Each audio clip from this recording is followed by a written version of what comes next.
Moving now, FC Cincinnati versus the Columbus Crew, the third installment of the Hell Israel derby. FC Cincinnati, much better season, 20 wins, 5 draws, 9 losses, while the Columbus Crew, 14 wins, 12 draws, and 8 losses. This one's at TQL Stadium. Looking ahead at the odds here, FC Cincinnati plus 140, Columbus Crew plus 175. The draw's at plus 250. Over under 2.5 goals, minus 184 for the over, plus 142 for the under. Besides just being an amazing soccer game and going to be a great series, Jeremy, what are you looking for in this match? Can we acknowledge just how funny game 2 was? Like, this game was dusted before Kubo got sent off. And after that, this game ends with Columbus having 20 shots, Cincinnati only having 1. That one shot doesn't even find the target. So what you have to be prepared for this game is that Columbus they have more of the house money than Cincinnati does in this game, because you cannot lose a home playoff game to your rivals, especially if that can tank your season. And the way Cincinnati just got so thoroughly outplayed by Columbus, who, like Seattle, can play the same way they do on the road that they do at home, it's a little bit concerning. And also, I've always thought of Cincinnati as a much better away team than a home team, because just basically the way they play. I don't think they're very good when the onus is on them to set the tempo. They're very good at reacting to what opponent teams are setting up to do and taking advantage of just winning second balls in the midfield and quickly getting forward and allowing their all-world front three to cook. I think that this is Columbus's game to lose, because they have infinitely more momentum from just demolishing Cincinnati 4-0 in game 2.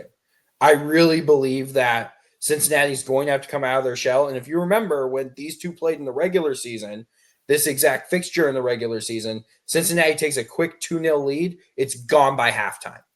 It's gone by halftime. Columbus scores early in the second half.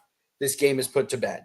So I believe that we could be in a situation to see a similar outcome to that. But I do believe I'm leaning more towards Columbus. And shockingly with that, I think we see the over again, because Columbus has struggled with defending this entire season. They really have. They're kind of a mess at the back. They've really missed Rudy Camacho all year. Even though Zawadzki's done a pretty good job in that role, you really needed Rudy Camacho.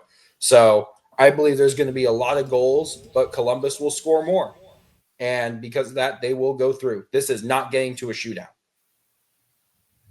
I agree with a lot of what you said, but not everything. I think that there's some trends to overlook here, and that's FC Cincinnati is playing really conservatively at home. You just said 5-man back line. I don't think that, but they're scoring 80%. 80% of they're at 80% form offensively at home over the last 5 games, but they're 130% in form defensively. So they're being very stingy and scoring a little less at home.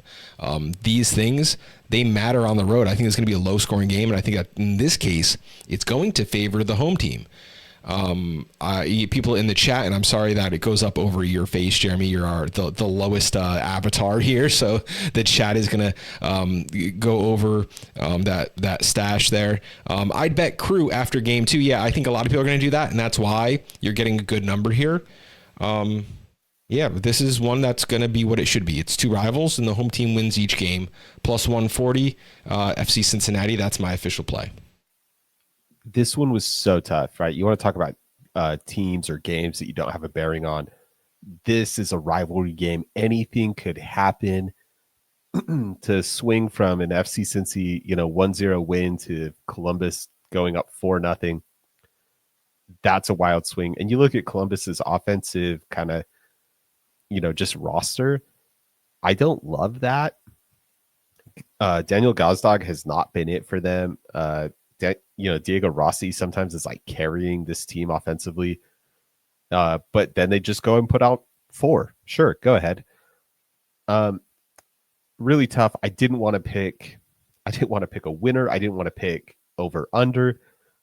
So I went to the one thing that I found that was consistent, and that was Cincinnati cards. Cincy's had 4 cards in each of these games. And so I'm taking Cincy to have over 2.5 cards. Any card, yellow card, red card, give it to them. I'm taking the over on cards. That is minus 110. Let's go.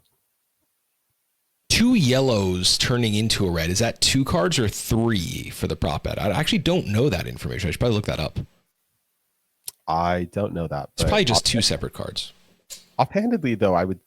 Yeah, no, you're probably right. I don't want to speculate. We'll see. Hopefully, it won't come to that. Cincy cards over 2.5 minus 110. That could be a first half prop. FC Cincinnati plus 140. Those are 2 official plays.